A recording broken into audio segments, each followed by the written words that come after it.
नमस्कार। Competition community के इस ऑनलाइन प्लेटफॉर्म पर आपका स्वागत है। कैसे हैं आप लोग? मैं उम्मीद करता हूं कि आप अच्छे होंगे और आपकी तैयारी भी बढ़िया चल रही होगी।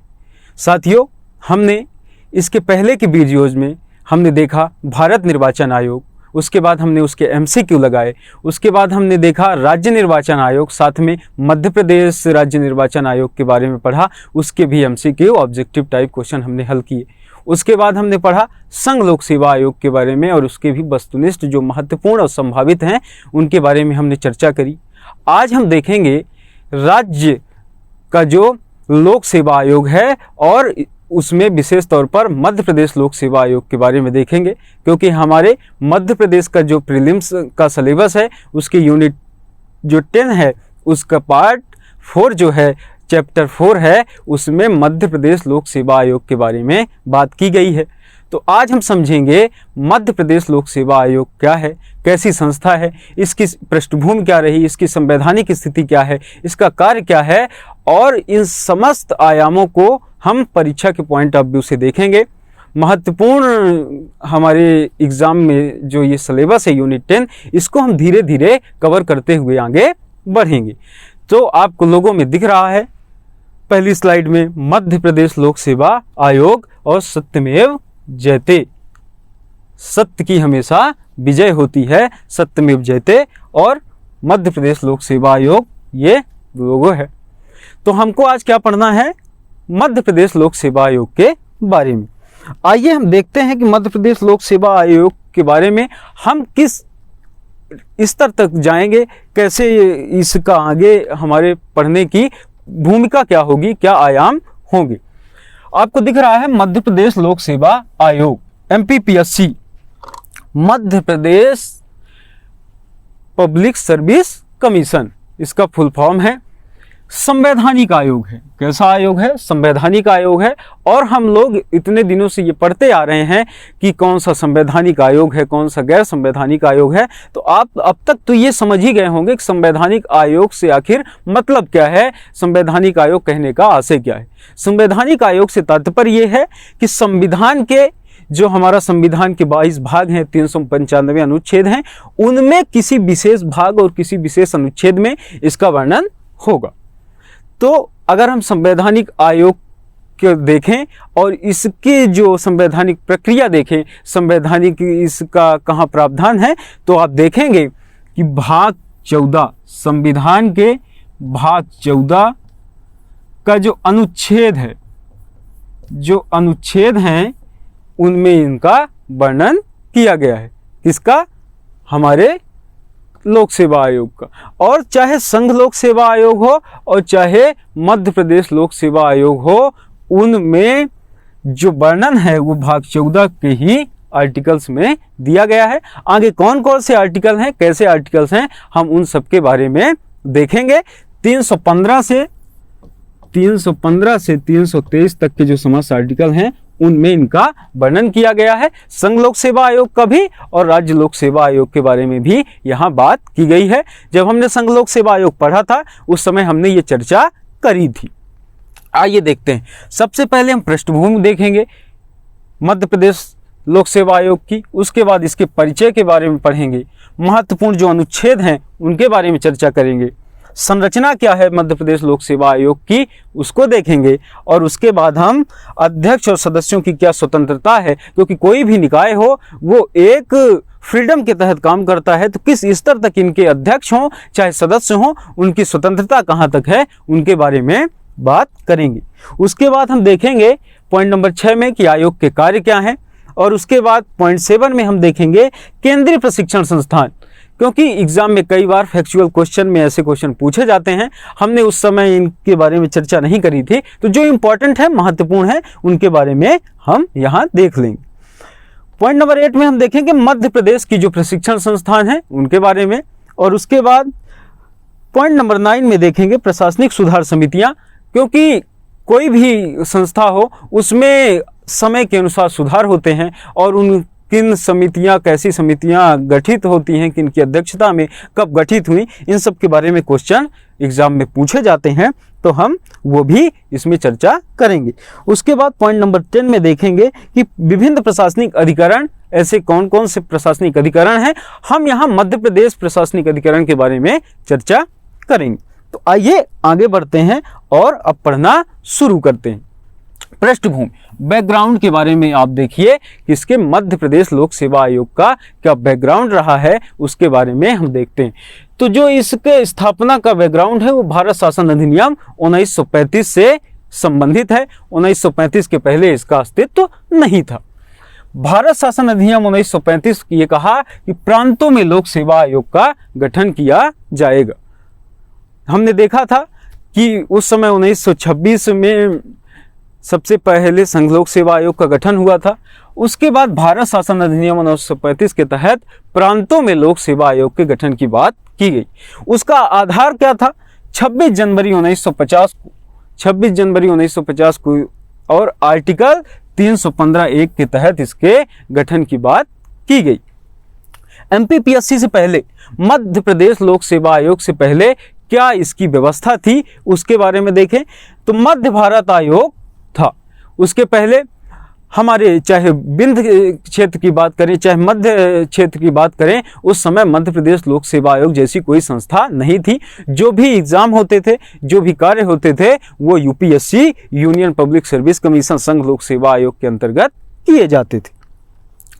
हम देखें कि 1 नवंबर, पॉइंट नंबर 4 कहता है 1 नवंबर 1956 को अनुच्छेद 315 तथा राज्य पुनर्गठन अधिनियम की धारा 118(3) है, उसके तहत इसका गठन हुआ राष्ट्रपति की अनुशंसा पर। और उस समय राष्ट्रपति जी कौन थे? तो आप जानते हैं कि उस समय हमारे राजेंद्र प्रसाद जी कौन थे? राष्ट्रपति जी थे।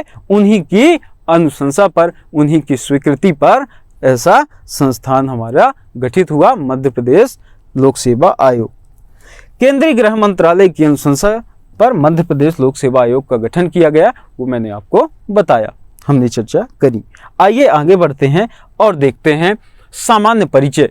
हम परिचय समझते हैं कि कैसा है हमारा मध्य प्रदेश का लोक सेवा आयोग, जिसका सफर हम एग्जाम के जरिए, एग्जाम को मेहनत के जरिए क्रैक करके तय करने वाले हैं।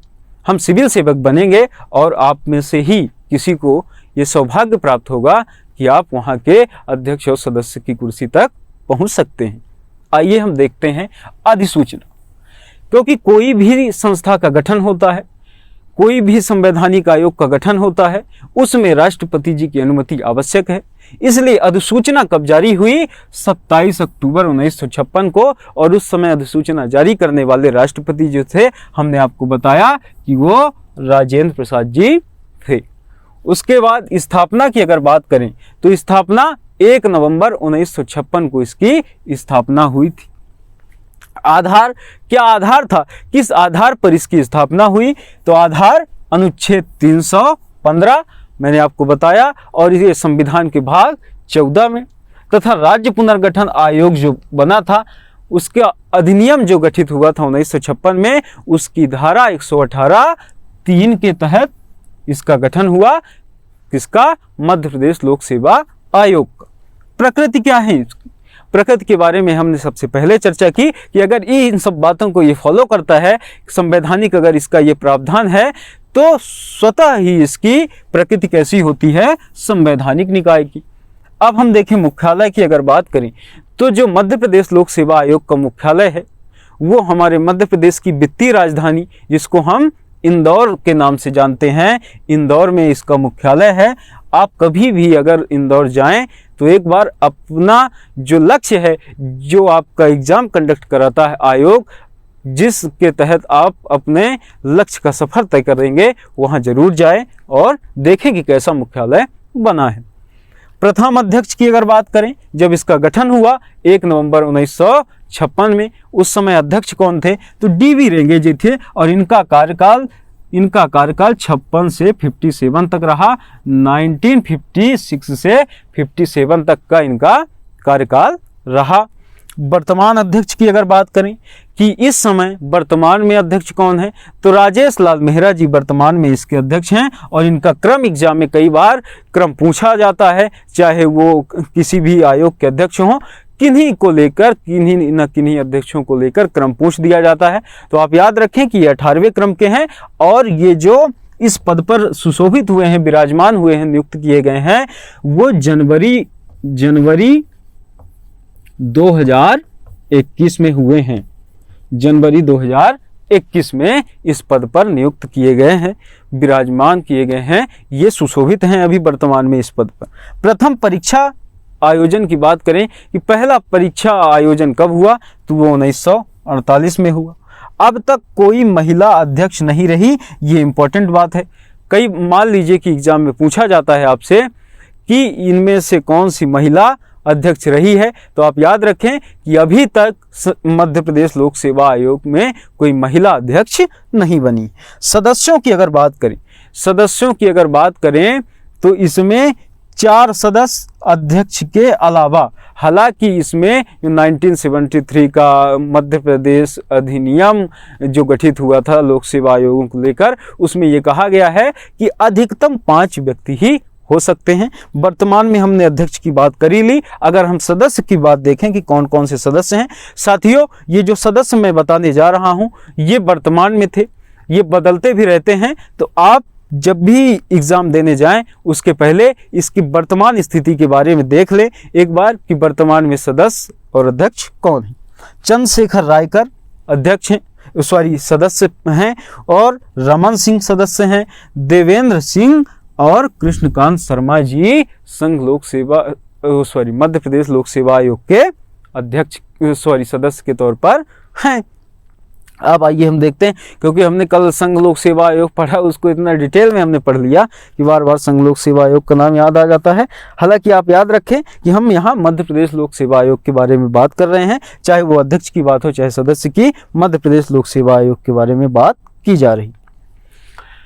अब हम देखते हैं पॉइंट नंबर 3 कहता है महत्वपूर्ण आर्टिकल्स, महत्वपूर्ण अनुच्छेद कौन कौन से हैं किसको, मध्य प्रदेश लोक सेवा आयोग को लेकर के। अनुच्छेद 315 का सब आर्टिकल 1 कहता है कि राज्य लोक सेवा आयोग का गठन होगा। राज्य लोक सेवा आयोग के गठन की बात आर्टिकल 315 के 1 में कही गई है। अनुच्छेद 316 कहता है अध्यक्ष व सदस्यों की नियुक्ति व योग्यता क्या होगी। इनकी नियुक्ति और योग्यता जो है उसके निर्धारण का काम हमारे राज्यपाल जी करते हैं। कहाँ?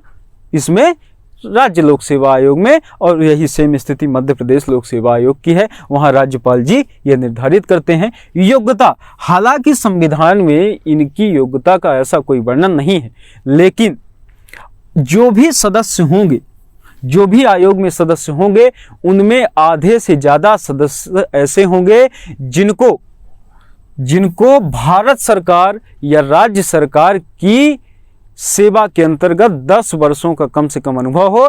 जितने टोटल सदस्य होंगे उनमें से 50% आधे सदस्यों का ऐसा होना आवश्यक है। यही योग्यता की बात इसमें की गई है।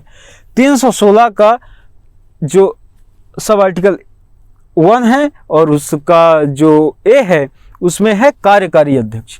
कई बार जैसे सेवानिवृत्त हो गए अध्यक्ष और पद खाली है या किसी कारणवश वो काम नहीं कर पा रहे हैं, उस समय कार्यकारी अध्यक्ष नियुक्त करने का काम राज्यपाल कर सकते हैं। और ऐसा प्रावधान कब किया गया? तो 15वां संविधान संशोधन 1963 के अंतर्गत ऐसा प्रावधान किया गया। ये शक्ति किसको दी गई? तो ये शक्ति राज्यपाल जी को दी गई है।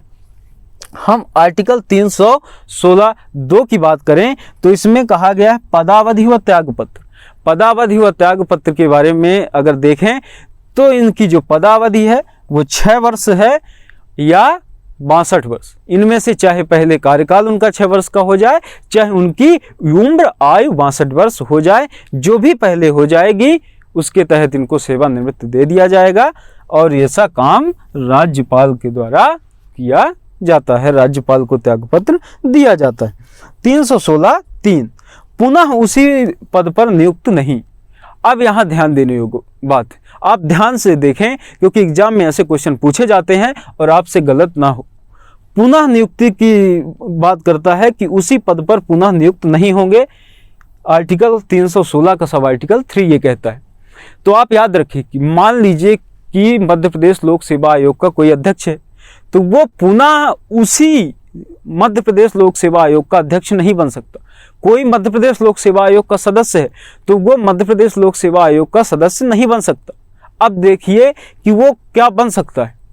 तो जो कोई भी किसी राज्य लोक सेवा आयोग का अध्यक्ष है वो संघ लोक सेवा आयोग का सदस्य या अध्यक्ष बन सकता है। जो यहाँ का सदस्य है वो राज्य लोक सेवा आयोग का सदस्य नहीं, लेकिन वो उसी लोक सेवा आयोग का अध्यक्ष बन सकता है, या संघ लोक सेवा आयोग का सदस्य या अध्यक्ष बन सकता है, या कि जो अध्यक्ष है वो किसी अन्य राज्य लोक सेवा आयोग का अध्यक्ष बन सकता है। ऐसी बात की गई है अपने पद पर, जिस पद पर वो है और उसी संस्था में वो पुनः सुशोभित नहीं होगा। इसकी बात आर्टिकल 316(3) में की गई है। आइए हम आगे बढ़ते हैं और देखते हैं अनुच्छेद 317 अनुच्छेद 317 का सब आर्टिकल फर्स्ट कहता है अध्यक्ष व सदस्यों के हटाने की प्रक्रिया। देखिए साथियों, नियुक्ति राज्यपाल जरूर करता है, त्याग पत्र भी राज्यपाल को देते हैं, लेकिन जब हटाने की प्रक्रिया की बात आएगी कि हटा कौन सकता है इनको, तो राष्ट्रपति जी को यह अधिकार है। और वो किस अधिकार के तहत ऐसा करेंगे, ऐसी कौन सी बात होगी जिसके तहत वो इनको हटाने की प्रक्रिया, हालांकि ये भी स्वतंत्र नहीं है, इसमें संवैधानिक व्यवस्था है। संविधान का जो प्रक्रिया इनकी है वो आर्टिकल 145 के तहत जब उच्चतम न्यायालय की जांच रिपोर्ट के बाद ही वो ऐसा कर सकते हैं। और आप ये याद रखें कि जब भी उच्चतम न्यायालय ऐसी बात करेगा, जब ये परामर्श लेंगे, तो वो परामर्श बाध्यकारी सलाह होगी, बाध्यकारी सलाह। उसके बाद आप मुकर नहीं सकते। अगर आपको किसने, सर्वोच्च न्यायालय से अगर आपने परामर्श मांगा कि इनको हटाना है और सर्वोच्च न्यायालय ने ऐसी जांच रिपोर्ट दी कि हाँ इनको हटाया जाना चाहिए, तो राष्ट्रपति जी को ऐसा करना ही होगा, बाद में वो उससे मुकर नहीं सकते। आधार क्या होगा हटाने के लिए? आधार क्या होगा? तो साबित कदाचार के आधार पर हटा सकते हैं। अब साबित कदाचार में क्या क्या बातें आएंगी वो हम देखते हैं। अनुच्छेद 317(4) में ये कहा गया है कदाचार क्या होता है कि निगमित कंपनी से आपने करार करा हो, भारत या राज्य सरकार की किसी संविदा का इच्छुक हो आप, कि आपने किसी अवैतनिक पद धारण कर लिया हो, या आप दिवालिया हो गए हो। हटाने का आधार दिवालिया हो जाना, अनवैतनिक कार्य करना, या आप शारीरिक या मानसिक रूप से अक्षम हो गए हो उस पद को निभाने के लिए, तब ऐसा राष्ट्रपति जी सुनिश्चित कर सकते हैं। जांच के दौरान निलंबन, हमने जब संघ लोक सेवा आयोग पढ़ा उस समय हमने ये पढ़ा कि संघ लोक सेवा आयोग का जो प्रक्रिया होगी हटाने की, उस समय जब प्रक्रिया चल रही होगी, हम उस समय इनको राष्ट्रपति जी नहीं हटा सकते, लेकिन राज्यपाल जी प्रक्रिया के दौरान निलंबन कर सकते हैं। जांच के दौरान निलंबन कौन करेगा? तो वो राज्यपाल जी कर सकते हैं किसी भी राज्य लोक सेवा आयोग का। उसी प्रकार की स्थिति मध्य प्रदेश में भी है। आइए हम आगे बढ़ते हैं। आपको स्लाइड प्रॉपर दिख रही है, आप इसका चाहें तो अगर आपको कोई इंपॉर्टेंट फैक्ट लगे कि भूल सकते हैं, नोट डाउन करें या स्क्रीनशॉट भी रख सकते। अनुच्छेद 318, अनुच्छेद 318 क्या कहता है? अध्यक्ष व सदस्यों की सेवा शर्तें, सदस्य की संख्या, इनका वेतन भत्ते आदि तय करने का शक्ति जो है कार्य कौन करता है? वो राज्यपाल जी करते हैं। और राज्यपाल को ऐसी शक्ति किस आर्टिकल के तहत है? तो अनुच्छेद 318 के तहत। अनुच्छेद 319 कहता है कि आयोग के सदस्यों और अध्यक्षों की पुनः नियुक्ति नहीं होगी, पुनः नियुक्ति अपने उसी पद पर नहीं होगी। अध्यक्ष जो है राज्य का, राज्य लोक सेवा आयोग का जो अध्यक्ष है, मैंने इसके बारे में पहले आपको चर्चा करी है कि यूपीएससी का अध्यक्ष या सदस्य या अन्य किसी स्टेट पीसीएस का, अन्य किसी राज्य पब्लिक सर्विस कमीशन का अध्यक्ष बन सकता है। जो सदस्य है वो यूपीएससी का अध्यक्ष, यूपीएससी का सदस्य, या उसी या अन्य उसी जिस आयोग में है वो उसी का अध्यक्ष, या अन्य किसी लोक सेवा आयोग में अध्यक्ष का पद धारण कर सकता है। कौन? सदस्य। और अध्यक्ष के बारे में ये प्रावधान है। अनुच्छेद 320 कहता है कि लोक सेवा आयोग के कार्य, अब कार्य क्या होंगे? क्योंकि जो कोई भी संस्था अगर गठित हुई है तो वो किसी न किसी उद्देश्य, किसी न किसी काम के तहत गठित हुई है। वो ऐसे ही किसी बिना उद्देश्य के तो गठित नहीं हुई है।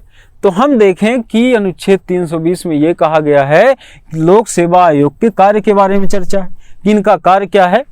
राज्य की सेवाओं की नियुक्तियों का काम करता है राज्य लोक सेवा आयोग। सिविल सेवाओं के नियम बनाने की जब बात आती है तो उसमें परामर्श देने का काम राज्य लोक सेवा आयोग। परीक्षा प्रणाली तय करने का काम राज्य लोक सेवा आयोग का होता है। उसी प्रकार पदोन्नति, स्थानांतरण जैसी कोई अगर बात है तो उसमें भी परामर्श देने का काम राज्य लोक सेवा आयोग का होता है। अनुच्छेद 321 इसमें देखें, कहता है लोक सेवा आयोग के कार्यों का विस्तार राज्य विधानमंडल के अधीन। अगर कोई विस्तार करना चाहे तो कौन कर सकता है? अगर राज्य लोक सेवा आयोग का किसी कार्य को विस्तार देना चाहे तो वो उस राज्य का राज्य विधानमंडल दे सकता है, नियम कानून बना सकता है, ऐसी शक्ति उसके पास है आर्टिकल 321 के तहत। 322 कहता है कि राज्य लोक सेवा आयोग के व्यय जो हैं, व्यय अर्थात खर्चे, जो भी इनके खर्चे हैं, चाहे वो इनके वेतन भत्तों की बात हो या अन्य किसी प्रकार के खर्चे हों, वो संबंधित राज्य के संचित निधि पर भारित होगा। और संचित निधि पर इनके जब व्यय की बात आएगी उस समय मतदान जैसी कोई बात नहीं होगी, मतदान उसमें नहीं होगा। आइए हम देखते हैं अनुच्छेद 323 कहता है कि लोक सेवा आयोग की वार्षिक रिपोर्ट। लोक सेवा आयोग जो है, जैसे हमने संघ लोक सेवा आयोग में देखा कि उसमें वार्षिक रिपोर्ट कौन, जो संघ लोक सेवा आयोग है वो राष्ट्रपति जी को देता है और राष्ट्रपति जी उसका समय समय पर संसद में रखवाते हैं। इसी प्रकार का काम कौन करता है? इसी प्रकार राज्य लोक सेवा आयोग का कार्य है कि उसकी जो रिपोर्ट है वर्ष भर में वो किसको देता है? राज्यपाल को। और राज्यपाल जी क्या हैं? विधानमंडल में उसको ले जाकर रखवाते हैं। ऐसी संवैधानिक प्रक्रिया है, ऐसी संवैधानिक प्रक्रिया है। अब पॉइंट नंबर 4, मध्य प्रदेश लोक सेवा आयोग की संरचना क्या है? अब हम मध्य प्रदेश लोक सेवा आयोग की संरचना के बारे में देखेंगे। हालांकि हमने संक्षिप्त में ऊपर बात कर ली है, यहाँ विस्तार से हम समझेंगे। एक अध्यक्ष है, वह 4 सदस्य हैं वर्तमान में। एक अध्यक्ष और 4 सदस्य, एक अध्यक्ष और 4 सदस्य हैं। राज्यपाल द्वारा निर्धारित किया जाता है यह इनकी क्या संख्या। और मैंने आपको बताया कि जो 1973 है, जो लोक सेवा आयोग से संबंधित नियम है, उसमें अधिकतम संख्या 5 हो सकती है। अभी वर्तमान स्थिति इसकी यही है। नियुक्ति व त्यागपत्र की जब बात आएगी तो राज्यपाल जी को ये अधिकार है, उनको त्यागपत्र दिया जा सकता है। पदावधि मैंने आपको बताया कि 6 वर्ष या 62 वर्ष की जो भी पहले हो, चाहे उनका 6 वर्ष का कार्यकाल पहले हो जाए, चाहे 62 वर्ष की आयु पहले हो जाए, तब तक के लिए होता है। निलंबन की जब बात आएगी तो राज्यपाल जांच के दौरान निलंबन कर सकते हैं, लेकिन हटाने का राष्ट्रपति जी का है। मध्य प्रदेश लोक सेवा आयोग के सदस्यों की स्वतंत्रता क्या है? क्योंकि मैंने जैसे आपको कहा कि कोई भी संस्था हो, कोई भी निकाय हो, कोई भी आयोग हो, उसकी एक स्वतंत्रता होती है, उसी के अंतर्गत उसका काम होता है। स्वतंत्रता में पदावधि की सुरक्षा है इनके पास।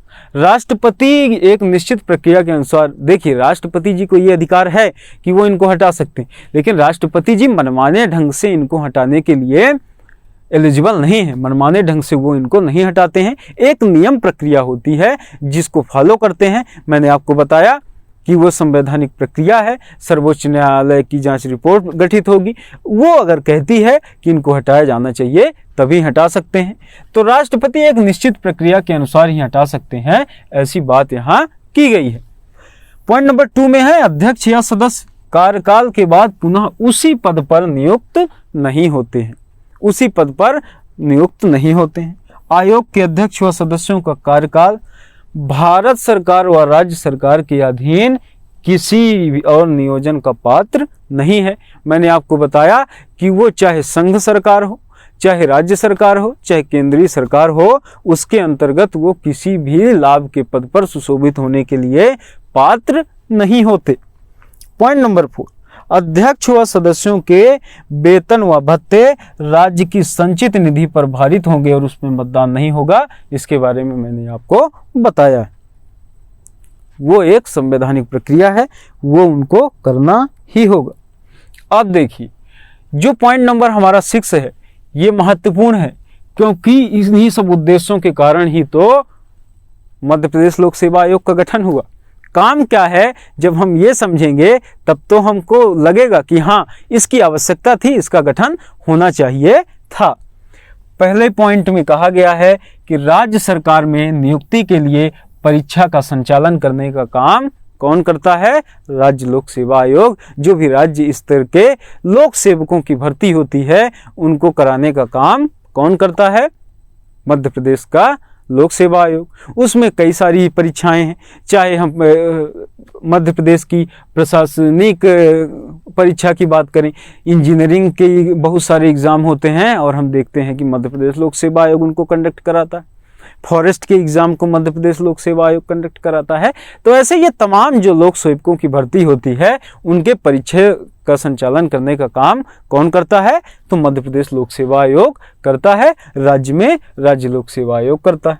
पॉइंट नंबर 2, राज्य के राज्यपाल द्वारा निर्देशित किसी विषय पर सलाह देना, और ये किस आर्टिकल के तहत ऐसा कर सकता है? तो अनुच्छेद 320 का जो सब आर्टिकल 3 है। इसमें क्या होता है कि कई बार राज्यपाल को लगता है कि सरकार ये आवश्यक है, राज्य के राज्यपाल द्वारा निर्देशित जो कोई विषय रिकमेंड किए जाते हैं, उस पे अगर राज्यपाल सहमति देते हैं तो कौन? जो हमारा राज्य लोक सेवा आयोग है, वो उसमें सलाह दे सकता है, परामर्श कर सकता है, परामर्श दे सकता है। अब इसमें लोग कई बार किन विषयों पर सलाह मांगी जाती है, उनके बारे में यहाँ देखते हैं कि किन विषयों पर हमारे संघ लोक सेवा आयोग से राज्य लोक सेवा आयोग से बात की जाती है, सलाह मांगा जाता है।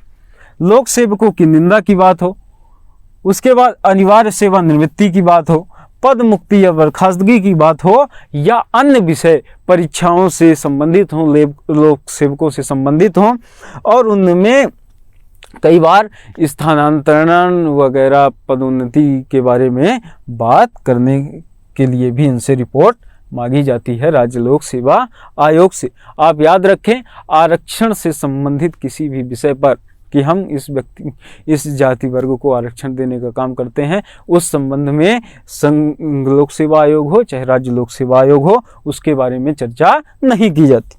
पॉइंट नंबर 3, प्रतिवर्ष राज्यपाल को राज्य लोक सेवा आयोग द्वारा किए गए कार्यों का प्रतिवेदन देना होगा। मैंने आपको बताया कि जो भी काम आयोग करता है उसका साल भर में प्रतिवेदन राज्यपाल को देगा, और जो राज्यपाल हैं, माननीय राज्यपाल हैं किसी भी राज्य के, हमारे यहाँ की अगर बात करें, वर्तमान में हमारे यहाँ गुजरात के मंगू भाई छगन भाई पटेल जी हैं। इनको हमारा लोक सेवा आयोग देगा अपनी वार्षिक रिपोर्ट, तो ये रखवाएंगे विधानमंडल में, और हमारे यहाँ इस समय मामा जी की सरकार है, वहाँ इनके संबंध में रिपोर्ट प्रस्तुत करेंगे कौन? राज्यपाल जी। विधानमंडल में रखेंगे, विधानसभा में रखेंगे। आइए हम देखते हैं पॉइंट नंबर 7, केंद्रीय प्रशिक्षण संस्थान की अगर बात करें, हमने जब इसकी भूमिका के बारे में बात करी थी तो हमने वहाँ कहा था कि हम इसके बारे में बात करेंगे केंद्रीय प्रशिक्षण, क्योंकि कई बार फैक्चुअल क्वेश्चन में ऐसे संस्थान आते हैं और उसके बारे में आपसे पूछा जाता है कि ये कहाँ है, ये किनसे संबंधित है। प्रशिक्षण संस्थान है और इधर सेवा है, किस सेवा के लिए, ये कौन सा प्रशिक्षण संस्थान है, उसके बारे में हम देखेंगे। हम यहाँ कुछ महत्वपूर्ण संस्थानों के बारे में बात कर रहे हैं, बाकी संस्थान बहुत सारे हैं, आप लिस्ट में एक बार गूगल करके देख लीजिएगा। लाल बहादुर शास्त्री राष्ट्रीय अकादमी उत्तराखंड, जो ये मसूरी में है साथियों, ये 1959 में एस्टेब्लिश हुई। कई बार कहते हैं लोग कि अगर जीते जी स्वर्ग आपको देखना है तो आप एक बार सिलेक्शन लेकर मंसूरी की लवासना जाइए, लाल बहादुर शास्त्री अकादमी जाइए। यहाँ IAS की ट्रेनिंग होती है, इंडियन एडमिनिस्ट्रेटिव सर्विस की ट्रेनिंग होती है। सरदार वल्लभ भाई पटेल अकादमी हैदराबाद तेलंगाना में है।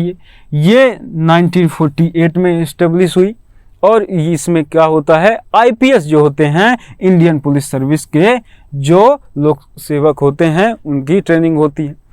इंदिरा गांधी राष्ट्रीय वन अकादमी देहरादून उत्तराखंड में है। उत्तराखंड भी बहुत अच्छी जगह है, आपको अगर कभी समय लगे, मौका लगे, आप वहां जाइए। साथियों, यहाँ हमने 2 डेट लिखी और इसमें से जो 1938 है, इसमें जो इसका इंदिरा गांधी राष्ट्रीय अकादमी का नाम इंदिरा गांधी पड़ा, वो 1987 में पड़ा। इसके पहले इसका नाम फॉरेस्ट वन विभाग करके था और यहाँ आईएफएस इंडियन फॉरेस्ट सर्विस के लोगों की ट्रेनिंग होती है। ये कुछ महत्वपूर्ण केंद्रीय प्रशिक्षण संस्थान ने थे, हमने उनके बारे में देखा।